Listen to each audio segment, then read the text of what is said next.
नमस्कार, आप देख रहे हैं न्यूज इंडिया एक्सप्रेस और मैं हूं आपके साथ हिमांशु उपाध्याय। फरीदाबाद एनआईटी विधायक नरेंद्र गुप्ता ने अपने सेक्टर 11 स्थित कार्यालय पर सभी बीजेपी कार्यकर्ताओं के साथ मिलकर पीएम मोदी की मन की बात सुनी। इस दौरान पीएम मोदी ने पवित्र छठ पूजा की सभी को बधाई दी। प्रधानमंत्री नरेंद्र मोदी ने सौर ऊर्जा पर बात की। उन्होंने कहा कि नवम्बर महीने में 15 तारीख को हमारे देश में जनजाति गौरव दिवस मनाया जाएगा। पीएम मोदी ने कहा कि मैंने लाल किले से जय अनुसंधान का आह्वान किया था। मैंने इस दशक को भारत का दशक बनाने की बात भी कही थी। मुझे ये देखकर बहुत अच्छा लगा। इसकी कमान हमारी आईआईटीएस के स्टूडेंट्स ने भी संभाल ली है।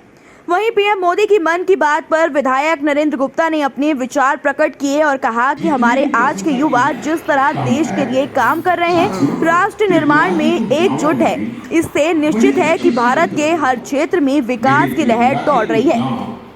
बायो विलेज 2 की सीढ़ी चढ़ रही है। बायो विलेज 2 में इस बात पर जोर होता है कि प्राकृतिक आपदाओं से होने वाले नुकसान को कैसे कम से कम किया। नरेंद्र मोदी की मन की बात सुनी है, क्या विशेष?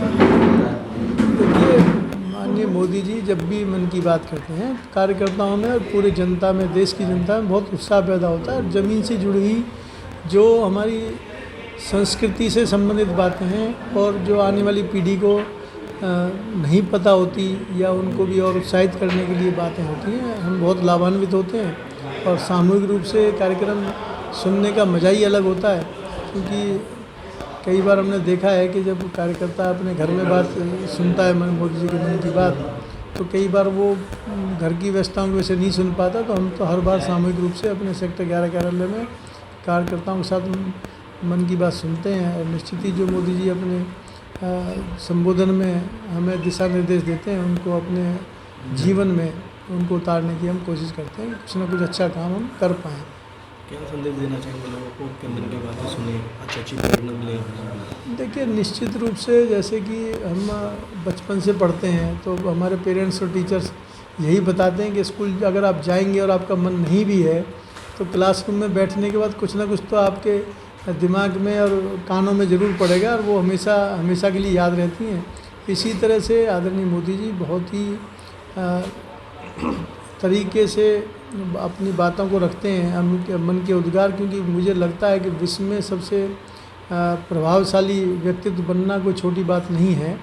उनकी अपनी सोच है तो उसका हमें फ़ायदा लेना चाहिए। और सामूहिक रूप से क्योंकि महीने में एक ही बार आधा घंटे के लिए बैठना होता है, तो हम सबकी जिम्मेदारी बनती है विशेष रूप से कार्यकर्ताओं की कि उनकी बातों को सुने और उन बातों को आगे तक भी लोगों तक पहुंचाएंगे तो उसका फ़ायदा पूरे देश को होगा, पूरी अपने समाज को होगा और अपनी पार्टी को, लोगों को तो होगा ही होगा। कौन सी बातें अच्छी लगी आज मोदी जी की सुनकर अपने मन की? देखिए, उन्होंने कई ऐसी विरासतों के बारे में बोला है कि जो हमारी आदिवासी लोग थे, उन्होंने भी, हम लोग समझते हैं आदिवासी लोगों का जब नाम हमारे सामने आता है तो हम लोग समझते हैं कि वो लोगों ने स्वतंत्रता आंदोलन में भी कोई हिस्सा नहीं लिया होगा। ऐसा जनरली कि वो अपनी वो बताया है कि उन्होंने आदिवासियों के बारे में कि उन्होंने किस तरह की मेहनत स्वतंत्रता आंदोलन में की और उनको अपनी जान भी गंवानी पड़ी। और बहुत से जो हमारे गांव के जीवन से संबंधित चीज़ें हैं कि किस तरह से अभी कप बनाने की बात है या किस तरह से जो नवयुवक बना रहे हैं वो बहुत बढ़िया है। उस तरह की बहुत सी बातें हैं। ऐसे तो हमें पूरा आधा घंटे का जो उनकी स्पीच है और इतने पॉइंट्स उन्होंने क्लियर किए हैं, तो मुझे लगता है कि कुछ ना कुछ बातों उनके पॉइंट्स पे हम लोग ज़रूर ध्यान देंगे। राजेश जी, आज मोदी जी मन की बातें कर रहे थे, कौन कौन सी बातें उनकी अच्छी लगी आपको?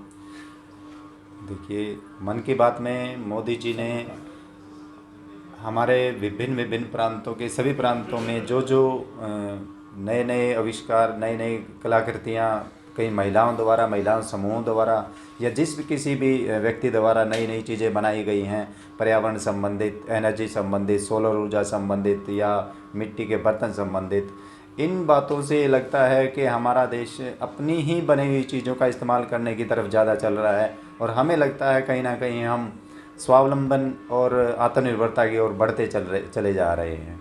मुझे ये बातें बहुत अच्छी लगी है कि हमारे मोदी जी ने इन बातों को कवर किया है कि हमारे देश में कौन कौन आदमी किस किस प्रतिभा को लिए बैठा है और उसकी प्रतिभा को निखारने का काम और उस प्रतिभा के साथ प्रत्येक नई चीज़ को अंजाम नई चीज़ बनाने का जो मोदी जी ने सोचा है कि प्रत्येक आदमी अपनी प्रतिभा के अनुसार जो आदमी कर सकता है नया बना के दिखाए, नया कुछ करके दिखाए, वो मुझे बहुत अच्छा लगा। न्यूज इंडिया एक्सप्रेस की तरफ से भी छठ की आप सभी को ढेरों शुभकामनाएं। तब तक आप देखते रहिए और बने रहिए न्यूज इंडिया एक्सप्रेस के साथ। धन्यवाद।